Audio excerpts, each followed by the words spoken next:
Engineering విద్యపై అప్పటికీ ఇప్పటికీ ఎప్పటికీ చెరిగిపోని ముద్ర వేసిన ఏకైక విద్యా సంస్థ నారాయణ. రేపటి ప్రపంచాన్ని శాసించబోతున్న ఏఐ టెక్నాలజీని అందిపుచ్చుకుని విద్యారంగంలో వస్తున్న మార్పులకు అనుగుణంగా విద్యా విధానాన్ని మార్చుకుంటూ విద్యార్థుల్లో మేధోశక్తిని పెంపొందించేందుకు ప్రత్యేకమైన ప్రణాళికతో కోర్సులను అందిస్తున్న అపూర్వ విద్యా సంస్థ నారాయణ.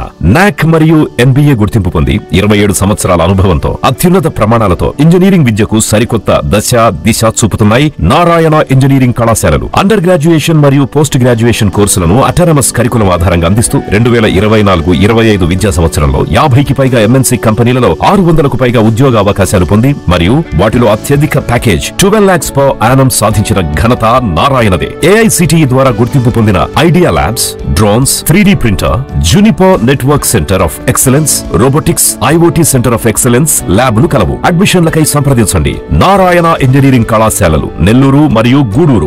ఈ రోజు ముఖ్యమంత్రి చంద్రబాబు నాయుడు గారితో కాన్స్టిట్యున్సీకి సంబంధించి వీడియో కాన్ఫరెన్స్ జరిగింది. ఇది వరకు ఆయన 2020 ఆంధ్రప్రదేశ్ అని ఏ రకంగా అయితే ముందుకు తీసుకెళ్లారో ఇప్పుడు విజన్ స్వర్ణాంధ్ర 2047 దిశగా ఏ రకంగా అయితే మన రాష్ట్రాన్ని ముందుకు తీసుకెళ్లాలనుకున్నారో అది 175 మంది ఎమ్మెల్యేలతోటి, అదేవిధంగా అధికారులతోటి, ఎంపీలతోటి, అందరితోటి ఈరోజు వీడియో కాన్ఫరెన్స్ లో ఆయన మాట్లాడడం జరిగింది. ముఖ్యమంత్రి గారు కాన్సెప్టే పేద ప్రజలు అనే కాన్సెప్ట్. ఆ కాన్సెప్ట్ మీదే ఈరోజు మనకి ఒక 10 సూత్రాలు తీసుకొని, అంటే ఒకటొచ్చి జీరో పావర్టీ P4 అనేది ముఖ్యం.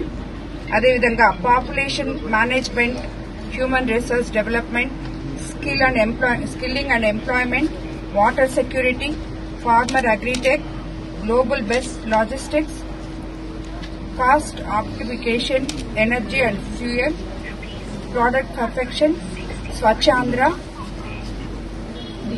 Deep tech, all walks of life. ఇవన్నీ తీసుకొని రాబోయే రోజుల్లో ప్రతి ఒక్క పేదవాడికి P4 ద్వారా ప్రతి ఒక్కరికి కూడా వాళ్ళకి ఏదైతే అవసరం ఉంటుందో అట్ట అడుగు నుంచి అన్ని సదుపాయాలు పేద ప్రజలకు కల్పించే విధంగా ఈరోజు ఈ కాన్ఫరెన్స్ జరిగింది. అందులో ఒక 5 మంది టీం ఉంటారు. MLA, MPDOs, MROs, municipal chairperson, అదేవిధంగా స్పెషల్ ఆఫీసర్స్, వీళ్ళందరూ కలిసి కూడా ఇది వరకు మనము ఒక దగ్గర, అంటే ఇక్కడ మనకి ఏమన్నా ఉంటే మనము కలెక్టర్ ఆఫీస్ కి పంపించేసి మనం గమ్ముగా అయిపోతున్నాం.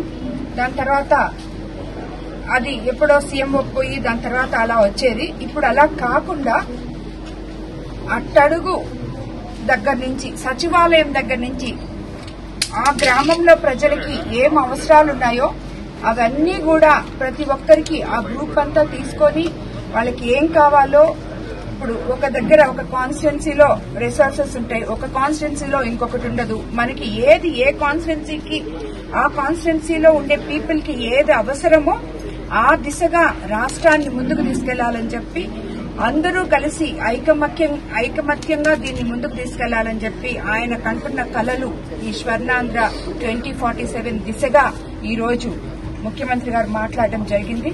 రాబోయే రోజుల్లో దీని గురించి ఇంకా కూడా చర్చించి అన్ని అవకాశాలు ముందుకు తీసుకెళ్తామని చెప్పి అనుకుంటున్నాం.